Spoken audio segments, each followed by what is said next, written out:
법률 용어에 작위와 부작위가 있습니다. 작위는 뭔가를 하는 걸 작위라 하고, 부작위는 뭔가를 하지 않는 건데, 부작위범이라는 게 있어요. 그건 무슨 뜻이냐면은 내가 해야 할 의무가 있는데 안 하는 거.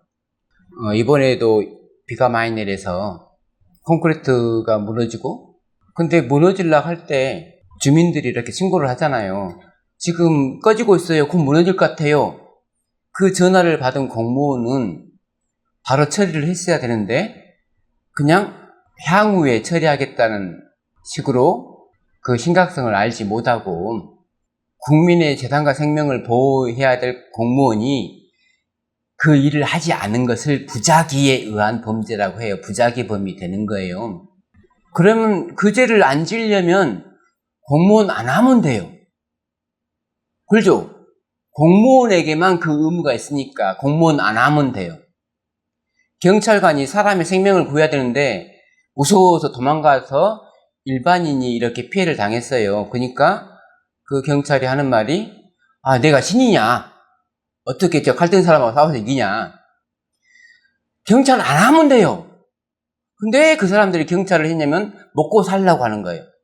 왜 공무원이 됐습니까? 먹고 살려고요. 개, 돼지도 먹고 살려고 삽니다. 그러니까 우리가 국민윤리 시간에 배울 때 직업은 왜 갖는가? 첫 번째가 자아를 실현하고, 두 번째가 사회에 봉사하고, 세 번째가 소득이에요. 고등학교 때는 다 그렇게 배워놓고 순위를 첫 번째가 소득으로 잡죠. 저는 이렇게 뚝뚝 고치는 걸 좋아하니까 엔지니어가 되겠습니다. 저는 이렇게 남 치료해 주는 걸 좋아하니까 의사가 되겠습니다. 의사가 돼서 가난한 사람을 치료해 주겠습니다. 근데 그 순위가 바뀌어서 돈이 되는 과만 가는 거잖아요. 좀 덜 힘들고 돈이 되는 과만. 나는 판검사가 돼서 정말 정의를 구현하겠습니다 라고 했는데, 하다 보니까 정의는 안 구현하고 그냥 작당을 해서 나쁜 일을 하는 거잖아요. 재림교회는 예수 그리스도의 재림을 촉진시켜야 될 의무가 있어요. 기다리는데 안 오면 안 온갑다 하고 죽는, 그러려고 재림교회 된 게 아니고, 재림교회 됐다는 건 마치 우리나라에서 공무원이 국민의 재산과 생명을 지키기 위해서 첫 번째 목적이란 말이에요. 그게 돈은 그 다음에 목적이라는 거죠. 그래서 그걸 할 능력이 없으면 공무원을 안 하면 되는 거예요. 내가 예수 그리스도의 재림을 촉진시킬 능력이 없으면 재림교인 안 하면 되는 거예요. 근데 다 재림교인이란 말이에요. 근데 재림교인이 재림을 촉진시키지 못한다, 가만히 있는다, 부작위한다, 그러면 죄라는 거예요. 그 죄가 언제부터 시작됐느냐? 그래서 가인과 아벨이 나오는데, 왜 가인의 제사를 안 받았을까? 왜 하나님은 가인이 드리는 소제를 안 받았을까? 레위기 2장에는 분명 소제가 있는데, 여러분도 지난주에 설교를 들었기 때문에 한번 생각을 해봤을 거 아니에요. 소제를 드리는 게 나쁜 거예요? 아니죠. 근데 하나님이 왜 안 받아요? 나쁜 게 아닌데. 자, 소제를 드리는 건 제가 아닙니다. 창세기 4장 7절, 네가 선을 행하면 어찌 낯을 들지 못하겠느냐? 선을 행하지 아니하면 죄가 문에 엎드려 있느니라. 여기서 가인은 악을 행했기 때문에가 아니고 선을 행하지 않았기 때문에, 이 말은 뭐냐면 악을 행했다는 건 자기죠. 내가 고의로 악을 행한 건데, 지금 가인의 죄는 자기의 죄가 아니라 부자기의 죄. 해야 될 일을 안 한 거예요. 선을 행해야 되는데 선을 안 행한 거예요. 제사라고 하는 거는 피 흘리는 게 제사의 본질이에요. 속죄제니 번제니 화목제니 그런 것들이 주된 제사법이에요. 거기에 보조되는 게 포도주를 부어드린다든지, 올리브 기름을 부은달지, 아니면 고운 밀가루를 첨가한달지 하는 거예요. 그래서 이것은 보조된 제사예요. 주된 제사가 아니고. 근데 주된 제사를 안 드리고 보조된 제사만 드린 거예요. 그래서 가인의 죄는 소제를 드린 게 잘못이 아니고 소제만 드린 게 잘못이에요. 제가 늘 말하잖아요. 재림교인이 남을 도와주는 건 죄가 아니에요. 가난한 사람 도와주는 건 죄가 아니라고요. 근데 가난한 사람만 도와주면 재림교인한테는 큰 죄예요. 왜냐하면 재림교인은 가난한 사람을 도와주기 위해서 생긴 사람들이 아니고 예수 그리스도의 재림을 촉진시키기 위해서 생긴 교회이기 때문에 부작위 범이 되는 거예요. 둘째 날 하나님이 보시기에 좋았단 말이 안 나온 이유는 둘째 날은 악하기 때문이 아니고 둘째 날은 선하지 못하기 때문이에요. 텅 빈 공간만 있는 둘째 날이 뭐 보기에 썩 좋을 게 없잖아요. 그런데 넷째 날에 그 공간을 해와 달과 별로 채웠을 때 보기 좋은 거예요. 선한 거예요. 가인은 선을 향해서 계속 나가야 되는데 그렇지 못했다는 거죠. 하나님께서 네가 악을 행하면 이라고 하지 않고 네가 선을 행치 아니하면 죄가 문에 엎드려 있느니라. 내가 계속 지금 선을 향해서 가고 있지 않으면 언젠가 나는 잠복해 있는 죄에 의해서 넘어뜨림을 당한다는 거예요. 말라기 2장 6절 그의 입에는 진리의 법이 있었고 그의 입술에는 불의함이 없었으며 그가 화평함과 정직함으로 너와 동행하며 많은 사람을 돌이켜 지악에서 떠나게 하였느니라. 레인의 입에는 진리가 있어야 됩니다. 우리의 입술에는 불의함이 없어야 됩니다. 이게 레인의 해야 될 일이에요. 이 해야 될 일을 안 하면 죄예요. 안식일을 기억하여 거룩히 지키라. 이게 자기의 의무잖아요.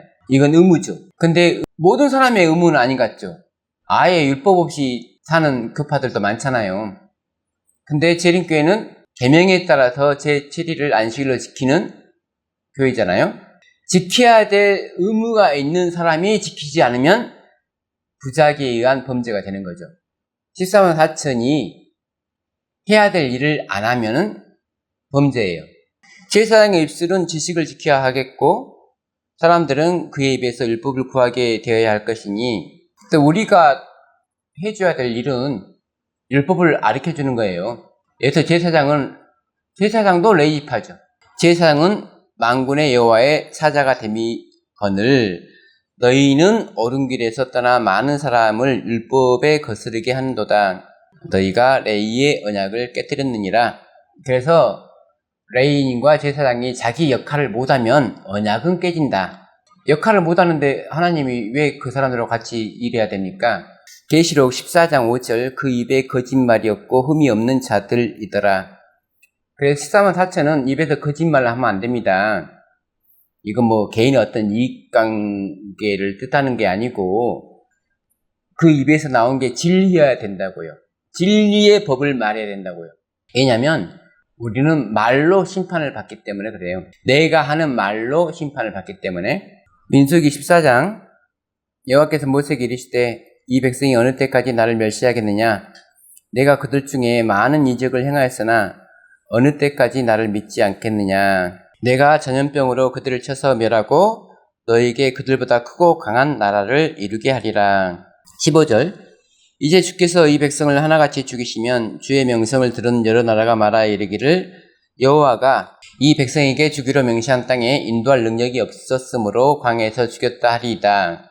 19절 구하옵나니 주의 인자의 광대하심을 따라 이 백성의 죄악을 사하시되 애굽에서부터 지금까지 이 백성을 사하신 것 같이 사하시옵소서. 여호와께서 이르시되 내가 네 말대로 사오노라. 죄인들이 벌을 받는 것은 하나님께서 용서하지 않아서 벌을 받는 건가? 죄인들이 멸망하는 건 하나님께서 용서하지 않아서 멸망하는 건가? 한번 생각해 볼 필요가 있어요. 여기 이스라엘 백성들은 정말 큰 죄를 졌는데 하나님께서는 사했다고 했어요. 용서했다고 했어요. 용서했으면 구원을 받아야 되는 거잖아요. 우리가 제사함, 용서를 받았으면 하늘에 가야 되는 거잖아요. 근데 요한일서 2장에 그는 우리 죄를 위한 화목제물이니 우리만 위할 뿐 아니요 온 세상의 죄를 위하심이라. 예수님께서 돌아가신 것은 온 세상의 죄를 위하여 돌아가셨는데 그럼 온 세상이 구원을 받아야지 되는 거잖아요. 근데 하나님께서 그들을 용서 안 했기 때문에 멸망하는 게 아니고 그들의 선택을 하나님께서 존중해 주는 거예요. 그러니까 심판은 뭐냐면 너 나쁜 일 했네? 너 사형. 그게 심판이 아니고 하나님께서 생각하는 심판은 그게 아니고 그러나 진실로 내가 살아있는 것과 여호와의 영광이 온 세계에 충만할 것을 두고 맹세하노니 내 영광과 애국과 광야에서 행한 내 이적을 보고서도 이같이 10번이나 나를 시험하고 내 목소리를 청종하지 아니한 그 사람들은 내가 그들의 조상들에게 맹세한 땅을 결단코 보지 못할 것이요 또 나를 멸시하는 사람은 한 사람도 그것을 보지 못하리라. 용서를 해줬다면서 왜 가나안 땅에 못 들어가나요? 그 말이잖아요. 우리가 갖고 있는 물음표는 나를 원망하는 이 약한 회중에게 내가 어느 때까지 참으랴. 이스라엘 자신이 나를 향하여 원망하는 바 그 원망하는 말을 내가 들었노라. 그들에게 이르기를 여호와의 말씀에 내 삶을 두고 맹세하노라. 너희 말이 내 귀에 들린 대로 내가 너희에게 행하리니. 그러니까 하나님은 어떤 식으로 심판하냐면은 사람들이 원하는 대로 심판을 해주는 거예요. 너희 시체가 이 강에 엎드러질 것이라. 너희 중에 20세 이상으로서 계수된 자 곧 나를 원망한 자 전부가 여분네의 아들 갈렙과 눈의 아들 여호수아에는 내가 맹세하여 너희에게 살리라 한 땅에 결단코 들어가지 못하리라. 하나님께서 맹세했잖아요. 이 땅을 너희에게 주겠다. 맹세를 했잖아요. 근데 이 맹세를 하나님이 깬 게 아니고 이 백성들이 깬 거예요. 그러면 맹세를 깼기 때문에 그러면 너네들 마음대로 해. 그 말이에요.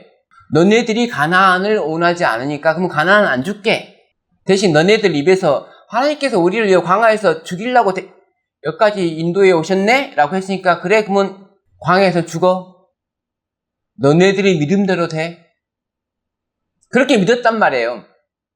그렇게 말했단 말이에요. 그렇게 믿고. 민수기 15장 이 사건이 있은 후로 다시 한번 법적으로 모세는 요약을 하여 기록을 합니다. 너희가 그릇 범죄하여 여호와가 모세에게 말씀하신 이 모든 명령을 지키지 못하되 곧 여호와께서 모세를 통하여 너에게 명령한 이 모든 것을 여호와께서 명령한 날 이후부터 너희 대대에 지키지 못하여. 자, 여기서 지키지 못했다고 나왔죠. 아까 제가 지키지 않는 것과 지키지 못한 게 있다고 했는데 지키지 못한 건 부작위가 아니에요. 지키지 않는 게 부작위예요. 않는 거는 고의예요. 그리스도인이 그리스도인의 의무를 알고도 안 지킨 것과 몰라서 못 지킨 것의 차이점. 모르면은 안 지킬 수가 없죠. 알아야지 안 지키지 모르면 못 지키는 거예요. 불가능해요. 모르는 법을 지키는 건 불가능해요. 근데 아는 법을 안 지키는 건 가능해요. 회중이 부지중에 범죄했거든. 그래서 법을 잃어버린 건 한 사람의 몫이 아니고 전체 회중의 몫이에요. 제사장이 이스라엘 자손의 온 회중을 위하여 속죄하면 그들이 사함을 받으리니 이는 그가 부지중에 범죄하며 또 부지중에 범죄함으로 말미암아 헌물 곧 화목제와 속죄제를 여호와께 드렸습니다. 그래서 이 용서받을 수 있는 죄는 뭐냐면 대대로 몰랐던 법이에요. 우리 조상 대대로 안 지켜갖고 내가 그게 죄인지도 몰랐는데 죄인 걸 깨달았어요. 그러면 예수 그리스도의 피가 우리를 깨끗하게 낫게 할 수 있다는 거죠. 근데 그 다음 있잖아요. 이스라엘 자손 중 범토 소생이든지 그들 중에 거래하는 타국인이든지 누구든 부지중에 범죄한 자에 대한 법이 동일하거니와 본토인이든지 타국인이든지 고의로 무엇을 범하면 누구나 여호와를 비방하는 자니. 이게 죄라는 걸 알았어요. 알고도 안 하는 사람을 여호와를 비방하는 자라고 지금 정하는 거예요. 그는 백성 중에서 끊어질 것이라. 비방하는 자에 대해서 백성 중에서 끊어진다는 말은 더 이상 속죄할 수가 없다라는 뜻입니다. 그런 사람은 여호와의 말씀을 멸시하고 그의 명령을 파괴하였은즉 그의 지약이 자기에게로 들어가서 온전히 끊어지리라. 지금 이스라엘 백성들에게 선고한 건 뭐냐면은 이스라엘 백성은 하나님 말씀을 멸시했죠. 하나님께서는 가나안을 주시겠다고 했는데 가나안 땅을 악평하면서 엉엉 울면서 애굽으로 돌아가자고 했으니까 반역인데 그 사람들이 죽는 이유는 자기들의 죄 때문이라는 거예요. 그 말을 다시 한번 좀 생각해 보면 하나님이 이 사람들을 죽여서 죽은 것이 아니고 이 사람들이 죄를 선택해서 살다 보니까 죽을 수밖에 없는 삶을 산 거예요. 말씀을 따라 산다는 건 생명의 법칙대로 산다는 거고 말씀의 법칙을 따라 살지 못하는 것은 결국 내가 죽기로 선택을 하는 거예요. 말씀대로 살지 않겠다. 그 말은 나는 알아서 죽겠다. 지금은 내가 살아있는 듯이 보이지만 결국은 내 죄 때문에 나는 그 죄악이 자기에게로 돌아가서 온전히 끊어짐을 당한다. 누가복음 19장 22절 주인이 이르되 악한 종아 내가 네 말로 너를 심판하노니 너는 내가 두지 않는 것을 취하고 심지 않은 것을 거두는 엄한 사람인 줄로 알았느냐. 그래서 우리의 생각과 우리의 말로 심판을 받는데 마태복음 12장 22절에 그때에 귀신 들려 눈 멀고 말 못하는 사람을 데리고 왔거늘 예수께서 고쳐주심에 그 말 못하는 사람이 말하며 보게 된지라. 예수님께서 귀신 들린 자를 고쳐주니까 바리새인들이 그러죠. 귀신의 왕 바알세불을 힘입어서 고친다. 말을 이렇게 한 거죠. 그 말이 심판받아야 되는 거잖아요. 그럼 이 말을 도대체 어떻게 누가 심판을 해주냐는 좀 구체적인 내용을 지금 예수님께서는 언급을 해주셔야 되죠. 27절 또 내가 바알세불을 힘입어 귀신을 쫓아내면 너희의 아들들은 누구를 힘입어 쫓아내느냐. 그러므로 그들이 너희의 재판관이 되리라. 여기서 그들은 누군가요? 너희 재판관이 되는 그들은 누군가요? 공동번역 성경을 참고합니다. 또 내가 너희의 말대로 바알세불의 힘을 빌려 마귀를 쫓아낸다고 하면 너희네 사람들은 누구의 힘으로 마귀를 쫓아낸다는 말이냐. 그러니 바로 그 사람들이 너희의 말이 그르다는 것을 지적할 것이다. 예수님 당시에도 테마사가 있었겠잖아요. 예수님만 귀신을 쫓아내는 게 아니고 어떤 사람이 주의 이름으로 귀신을 쫓아낸다고 했잖아요. 주의 이름으로 귀신을 쫓아내는 사람이 있었단 말이에요. 그럼 그 사람은 예수님은 바알세불을 힘입어서 쫓아냈다면 그 사람 그럼 누굴 힘입어서 쫓아냈다는 거냐 그 말이에요. 그러면 그 사람 입장에서 그러잖아요. 예수님이 나쁜 게 아니라 예수님을 모함하는 그 사람들을 심판하는 거잖아요. 그러나 내가 하나님의 성령을 힘입어 귀신을 쫓아내는 것이면 하나님의 나라가 이미 너희에게 임하였느니라. 나와 함께 아니하는 자는 나를 반대하는 자요 나와 함께 모으지 아니하는 자는 해치는 자니라. 이것도 우리는 예수 그리스도와 연합해야 될 의무가 있는데 하지 않고 가만히 있으면 이것도 역시 부자기에 의한 범죄가 되는 거예요. 예수님의 재림을 촉진하기 위해서 진리로 연합을 해야 되는데 연합하지 않으면 이것도. 여호와께서 모세에게 말씀하여 이르시되 이스라엘 자손 중에서 레인을 데려다가 정결하게 하라. 어떻게 하면 정결해질까? 너희는 이같이 하여 그들을 정결하게 하되 그 속죄의 물을 그들에게 뿌리고 물로 뿌려서 정결함을 받는구나. 속죄의 물. 그들에게 그들의 전신을 삭도로 밀게 하고 그 의복을 빨게 하여 몸을 정결하게 하고. 정결이 이렇게 좀 외적으로 이렇게 목욕도 하고 깨끗해지잖아요.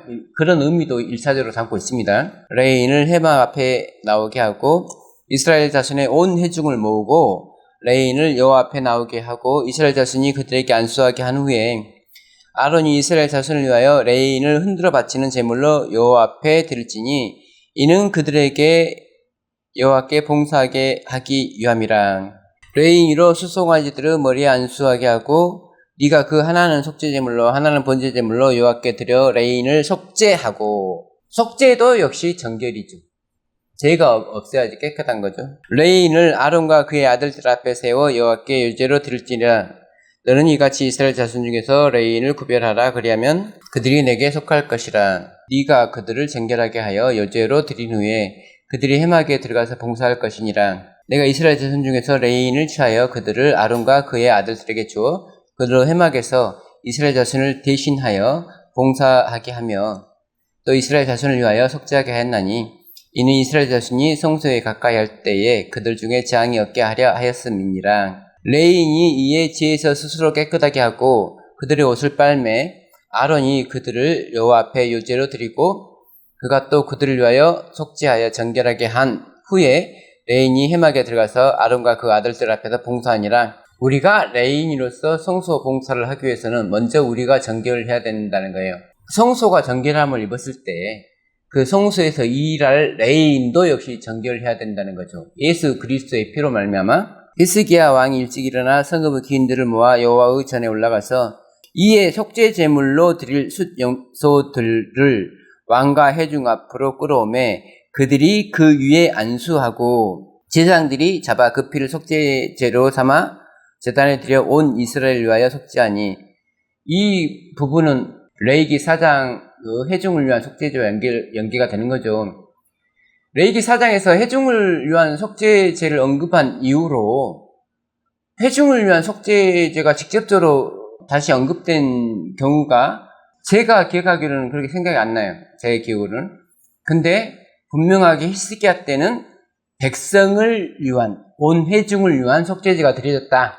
요시야 때는 어땠을 것 같아요? 요시야 때는 없었어요. 왜냐면 그 죄는 제사로 용서받지 못할 죄라서 그냥 자기들이 선택대로 바벨론에 끌려간 거예요.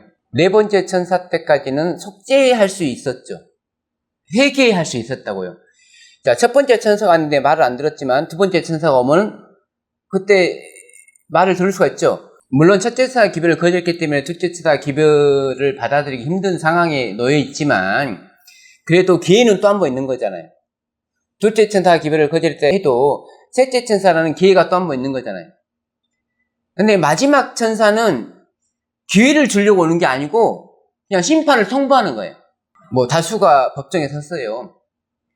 재판관은 몇 명이에요? 많아봤자 하비브 재판관 3명이잖아요. 주심은 1명이고. 그래서 사실 하나님도 삼위시듯이 혼자서 재판한다면 약간 뭐랄까 자의적인 부분이 있을 수 있죠. 재판관은 3명이면 충분해요. 마지막 기별을 전하는 사람들이 수가 많을 필요가 없는 거예요. 그냥 통보하는 거예요. 바벨론이 무너졌습니다. 바벨론이 무너졌습니다라고 말하는데 사람 숫자가 필요한가요? 오늘은 비가 많이 내렸습니다라고 하잖아요. 그러면 그 많이 내렸습니다라고 말한 사람이 한 100명 돼야지 믿을 만한 건가요? 그래야지 비가 온 거고 한 명이 말하면 비가 안 온 거고 그건 아니잖아요. 사실을 말하는 거예요. 비가 왔습니다. 그러면 한 사람이 봤어도 그 사람이 거짓말을 칠 수가 있으니까 한 3명은 있어야 되죠. 31절 이에 히스기야가 말하 이르되 너희가 이제 스스로 몸을 깨끗하게 하여 여호와께 드렸으니 마땅히 나와 제물과 감사제물을 여호와의 전으로 가져오라 하니 그래도 히스기야가 정말 율법에 정통한 사람이다 라는 걸 이 부분에서 알 수가 있습니다. 그냥 무작정 하나님을 섬기고 사랑한 게 아니고 법대로 율법에 근거해서 하나님을 사랑하는 아주 훌륭한 사람이다. 34절 그런데 제사장이 부족하여 그 모든 번제 짐승들의 가죽을 능히 벗기지 못하는 거로 그의 형제 레위 사람들이 그 일을 마치기까지 돕고 다른 제사장들이 성결하게 하기까지 기다렸으니 이는 레위 사람들을 성결하게 함이 제사장들보다 성심이 있었습니다. 성소에서 봉사하는 제사장과 레위 사람들은 반드시 봉사 전에 성결하게 정결해야 되는 의무가 있어요. 정결의식. 그래서 지금 민수기에나 레위기에 기록된 대로 그들이 정결하게 되고 백성을 위해서 봉사를 했다. 셋째사의 기별을 전하는 사람이 자기가 셋째사의 기별을 이해하지 못하면서 전한다는 것은 레위인이 정결하게 되지 않고 양잡고 서잡고 하는 것과 같단 말이에요. 둘째 달에 백성이 무교절을 지키라 하여 예루살렘에 많이 모이니 매우 큰 모임이라 무리가 일어나 예루살렘에 있는 제단과 향단들을 모두 제거하여 기드론 시내에 던지고 둘째 달 14째 날에 유월절 양을 잡으니 제사장과 레위 사람이 부끄러워하여 성결하게 하고 번제의 물을 가지고 여호와의 전에 이르러. 제사장과 레위는 왜 부끄럽죠? 자기들이 해야 될 일을 백성들이 하니까 부끄러운 거죠. 공무원이 해야 될 일을 공무원은 당연히 해야 되죠. 급여를 받으니까 그거 하라고 돈 주니까. 근데 급여를 안 받는 일반 국민이 하면 공무원들이 부끄러운 거잖아요. 번제물을 가지고 여호와 전에 이르러 규례대로 각각 자기들의 처소에 서고 하나님의 사람 모세의 율법을 따라 제사장들이 레위 사람의 손에서 피를 받아 뿌리니라. 회중 가운데 많은 사람이 자신들을 성결하게 하지 못하였으므로 레위 사람들이 모든 부정한 사람을 위하여 유월절 양을 잡아 그들로 여호와 앞에 성결하게 하였으나 유월절 양을 잡은 이유는 백성들을 성결하게 하려고 피 흘림이 없은즉 사함이 없고 피를 뿌림을 받아야지 하나님과의 언약이 다시 성립이 되는 거고 정결한 백성이 되는 거잖아요. 히스기야 계획 때와 요시야 계획 때의 공통점은 뭐냐면 유월절을 둘 다 지켰다는 거예요. 근데 유월절이 그렇게 중요한가? 왜 유월절을 둘 다 부각을 하는 거죠? 제 관점에서 좀 말씀을 드리자면은 뭐 관점은 여러 관점이 있을 수 있고 각각의 관점에 따라 성경은 항상 여러 국면에서 볼 필요가 있어요. 다른 것이 틀린 게 아니기 때문에. 그래서 제 관점에서는 유월절은 혼자서 지키고 싶다고 해서 지킬 수 있는 게 아니에요. 왕이 공포를 해야 돼요. 유월절 지킵시다 하고 공포해야 돼요. 왕이 할 수 있는 게 이제 성소 정결을 하잖아요. 성소를 정결하게 해놓고, 그 다음에, 제사장들과 레인을 성결하게 하고, 그 다음에 백성들을 성결하게 하고, 그래서 할 수 있는 거예요. 내가 우리끼리만, 몇 명이서만 지킬 수 있는 법이 아니에요. 개혁이라고 하는 거는, 한 거대한 국가 단체를 개혁시키는 거예요. 몇 사람을 개혁시키는 게 아니고, 그런 개혁 사업은 절대 혼자서 할 수가 없다. 교회가 이루어져야 되는데, 교회가 탄생해야 되는데, 마지막 요한계시록에 기록된 교회는 14만 4천이다. 그래서 14만 4천 외에는 시온산에 올라갈 수도 없고, 어린 양과 함께 할 수도 없고, 모세의 노래, 어린 양의 노래를 부를 수도 없는 거예요. 근데 그 14만 4천이 되려면 입에 거짓이 없어야 된다고요. 내가 아무리 성경적으로 믿는 거지만 나중에 그것이 하나님의 법정 앞에서 오류임이 발견된다면, 근데 몰라서 거짓말 할 수도 있는 거죠. 그러면 14만 4천이 몰라서 거짓말 해도 되는 사람인가 그 말이에요. 14만 4천을 세운 이유는 백성이 모르니까 알려줘라는 거잖아요. 다른 백성들은 몰라서 죄 지어도 되는 사람들인데 14만 4천은 몰라서 죄 지으면 안 되는 사람들이에요. 일반인과 공무원의 차이점이에요. 공무원이 어떻게 법에 대해서, 행정법령에 대해서 일반인보다 모르냐고요. 법에서 보장되는 모든 것들을 국민을 위해서 해야 될 공무원들이 법을 몰라. 근데 공무원이 그렇게 된 게 시스템 때문이잖아요. 그동안 그렇게 살도록 길들여져 왔잖아요. 제사장과 레인이 아무리 정말 종교적으로 열심히 하고 싶어도 왕이, 히스기야 같은 왕이 나오지 않는 이상 유월절을 셀 수가 없다고요. 그래서 왕을 대신하는 게 신약에서는 뭡니까? 사도죠, 사도. 사도가 없으면 안 된다고요. 교회에 사도가 없는 건 교회가 아니에요. 왕국에 왕이 없으면 그게 왕국입니까? 하늘에 있는 주인뿐만 아니라 이 땅에 있는 사도가 있어야 된다. 이러므로 첫 언약도 피 없이 세운 것이 아니니 모세가 율법대로 모든 계명을 온 백성에게 말한 후에 송아지와 염소의 피 및 물과 붉은 양털과 우슬초를 취하여 그 두루마리와 온 백성에게 뿌리며 이르되 이는 하나님이 너희에게 명하신 언약의 피라 하고 또한 이와 같이 피를 장막과 섬기는 일에 쓰는 모든 그릇에 뿌렸느니라. 율법을 따라 거의 모든 물건이 피로써 정결하게 되나니 피 흘림이 없은즉 사함이 없느니라. 그러므로 하늘에 있는 것들의 모형은 이런 것들로서 정결하게 할 필요가 있었으나 하늘에 있는 그것들은 이런 것들보다 더 좋은 제물로 할지니라. 말라기에 보면 레인이 공의로운 제물을 하나님께 바친다고 했잖아요. 더 나은 제물을 하나님께 바치는 거예요. 그 말은 진리를 회복하는 거예요. 13절 염소와 황소의 피와 및 암송아지의 죄를 부정한 자에게 뿌려 그 육체를 정결하게 하여 거룩하게 하거든. 이것은 구약시대에는 이렇게 해서 레인도 정결하게 되고 일반인도 정결하게 되고 하물며 영원하신 성령으로 말미암아 흠없는 자기를 하나님께 드린 그리스도의 피가 어찌 너희 양심을 죽은 행실에서 깨끗하게 하고 살아계신 하나님을 섬기지 못하게 하겠느냐. 우리는 그리스도의 보혈로 핏뿌림을 받았기 때문에 이 피의 능력에 의해서 우리는 변화가 되어야 되는 거예요. 그리스도의 피는 더 좋은 제물입니다. 구약에 기록된 것들은 표상이죠. 신약의 것들은 실체죠. 그래서 구약의 레위는 표상이고 신약의 14만 4천은 실체죠. 이 표상과 실체가 만나야 되는 거죠. 그들이 짐승의 피로 성결하게 됐다면 우리는 예수 그리스도의 피로 성결하게 돼야 되는데 피를 뿌렸다고 해서 깨끗해지는 게 아니잖아요. 사실 더러워지는 거잖아요. 영적인 의미인데 그렇다면 우리는 실제적인 의미로 더 깨끗해야 된다는 건데 모든 불의에서 벗어나야 된다는 거잖아요. 그럼 모든 불의는 불법이죠. 죄죠. 오류죠. 그리스도의 피가 우리에게 뿌렸단 말은 모든 오류에서 우리가 벗어나는 능력을 가졌다는 거예요. 근데 계속 오류 안에 있거나 계속 불법을 행하거나 하면은 그리스도의 피를 무시하는 거죠. 멸시하는 거죠. 그리스도의 피를 힘입어서 사는 것이 아니고, 그래서 그리스도의 피가 우리에게 유효하다는 걸 증명해야 돼요. 우리의 말하는 것으로 증명을 해야 돼요. 진리로 증명을 해야 돼요. 성령님께서 우리를 그동안 인도해 오셨다는 걸 우리가 증명을 해야 된다고요. 진리를 말함으로써. 왜냐하면 그분은 진리의 영이므로. 감사합니다.